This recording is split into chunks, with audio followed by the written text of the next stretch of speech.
What is up, guys, and welcome back to a brand new videos and a brand new series. Now this series is going to be running before every Raw and SmackDown, and possibly some other promotion as well. So anyway, basically what I'm going to be doing is I'm going to be going through what the good points and bad points of each episode are, and what I think they could have done to improve it maybe as well. And basically at the beginning of every episode, which is what I'm doing now, I'm going to go through 3 things that I think they should have in the episode to make it a good episode. So here are my 3 things I think they should have for Monday Night Raw.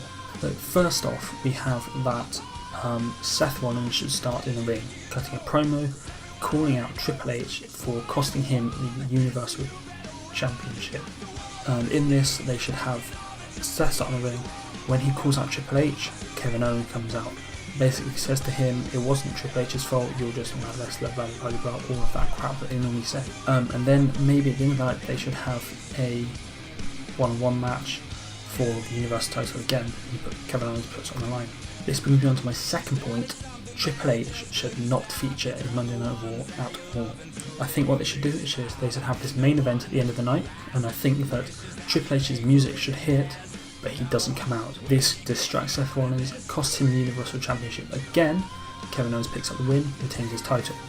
This builds the feud even more, and yeah, I think those are the first 2 points that should happen, and I think that'll make it a pretty good episode of Raw.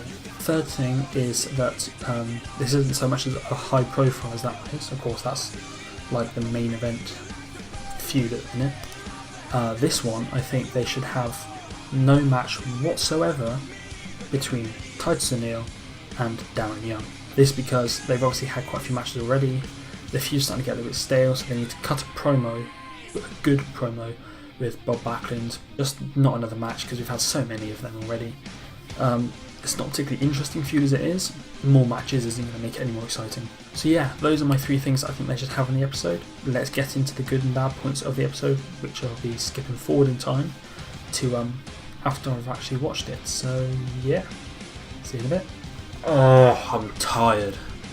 Okay guys, so Monday Night Raw has finished. It finished last night, admittedly. It's now 1:30 the next day. Yes, I am very fucking tired. I pretty much slept all morning. And yeah, let's get into what's good and bad about Monday Night Raw. So, starting off with a positive point.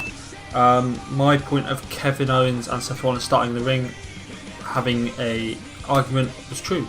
They did that. Although they did put Kevin Owens in the ring to start off with, which is alright, I guess, because he's a new champion, he deserves all this crap. But I'm not sure about the whole he deserves loads and loads of pyro and balloons and stuff just because he won it type thing, because when Sasha Banks won hers, did she get it? No. So I know they're trying to make the belt feel more important, but I just don't think it was any point to it. Next up, we have a bad point, unfortunately, and that is the fact that we still don't know whether Stephanie McMahon's a face or a heel. They started off Monday Night Raw with a promo between Stephanie McMahon and Mick Foley.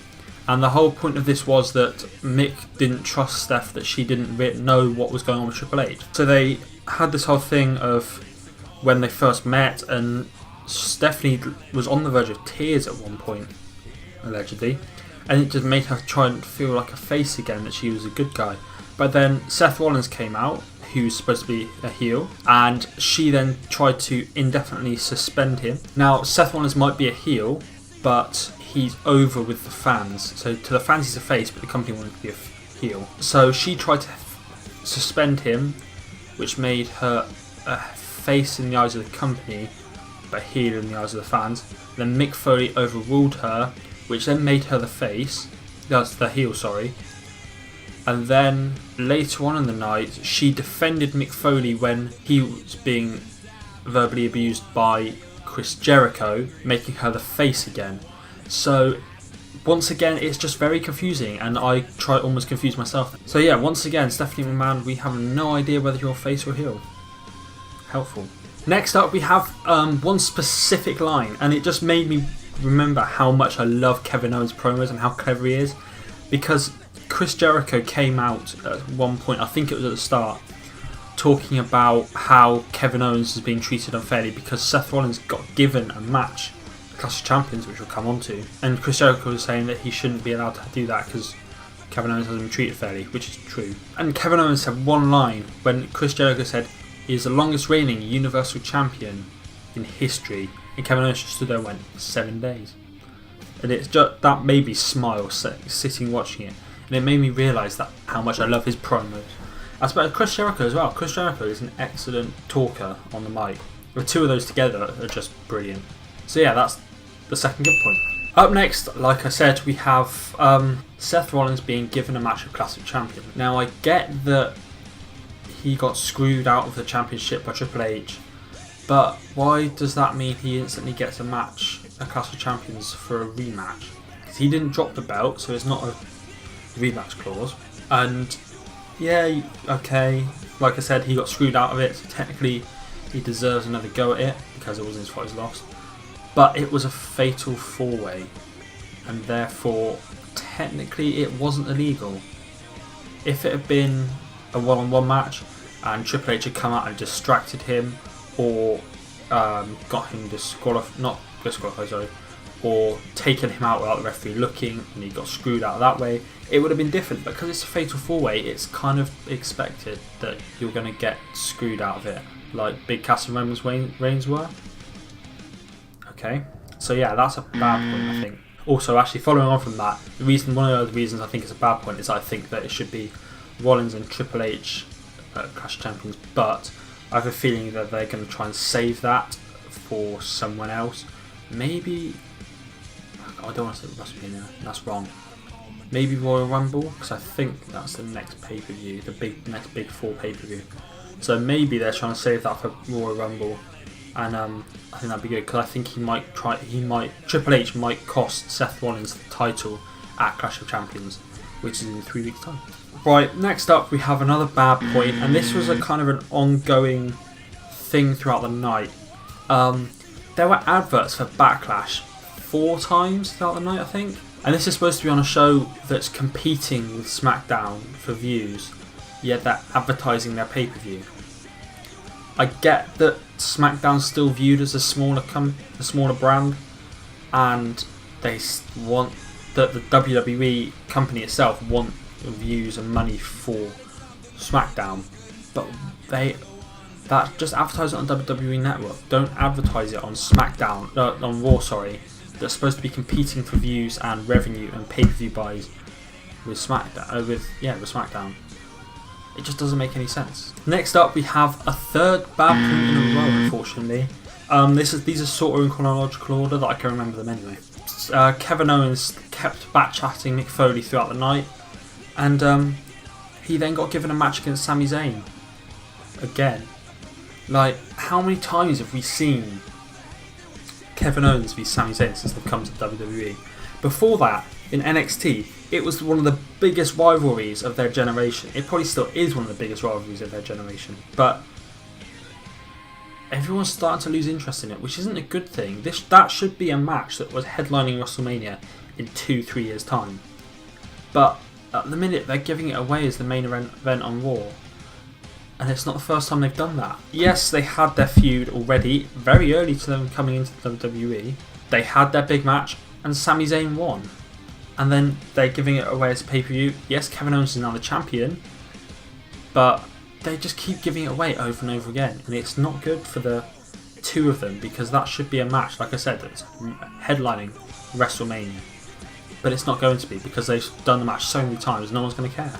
Next, we have a good point to end the bad run streak. During the match of Charlotte versus Bayley, Bayley injured her leg quite badly, actually. She tried to jump through the ropes almost and kind of caught a knee and twisted it or something. And then for the rest of the match, Charlotte targeted that leg. And that just emphasises the awareness of Charlotte and the fact that they can evolve their match if certain things happen. And it just made it lots more realistic, even though, yes, it's fake or whatever, all that bullshit. But it made it realistic that Charlotte realised Bayley was injured and targeted her weakness. And yes, Bayley won, but you could tell for the rest of the match, her leg hurt. And whether that was legit, her leg was in pain, but she played on it if it wasn't legit. She sold her injury throughout the match. And even at one point, she went for a move and just couldn't execute it because she'd hurt her leg. Her Bailey to belly move finisher, which I don't think is a particularly good finisher as it is. She only just managed to get that out of pure adrenaline, and when she did, she pinned her and just collapsed because she couldn't support herself on her leg. And I just thought it was brilliant. Brilliant selling from Bailey and brilliant adaptation from Charlotte. So yeah, that's another good point. Next up, we have another bad point, unfortunately. Cesaro versus Sheamus. It was an alright match. Yeah. Cesaro, has got an injured back. Once again, actually, this was targeted quite well by Sheamus. He did a lot of backbreakers on his knee, which I thought was quite good. But Cesaro lost again. He means he's 3-0 down in his best of 7 series, which means he now has to win 4 matches in a row to beat Sheamus. And that's just going to make Sheamus look incredibly weak. And at the minute, Cesaro should be up there with some of the best wrestlers in the company right now. But he's just been dropped down so quickly. And whether that's his comments after the draft that did that, or something else, but he isn't being given what he deserves as the type of wrestler he is and the effort he's put in and his ability as well. He needs to be given a run with a title, and he just hasn't been given a good one yet. Whether it be the Universal Championship, Universal Championship or United States Championship or something like that. I don't know whether he counts as a cruiserweight when the cruiserweight division comes in. Might do, I'm not sure. But either way, he needs a championship to run with because he has the ability as a wrestler to wrestle and put on good matches. But at the minute, he's stuck with Sheamus. So, yeah, like I said, another bad point. Next up, we have another positive, actually. Seth Rollins versus Chris Jericho. Chris Jericho, known more for he's a better talker on the mic than he is a wrestler, although he's still a great wrestler.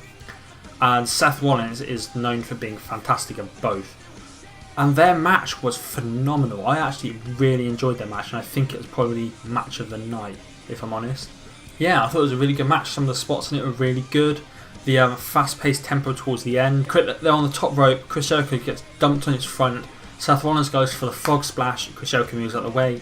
Then does his springboard moonsault onto Seth Rollins, goes to the pin.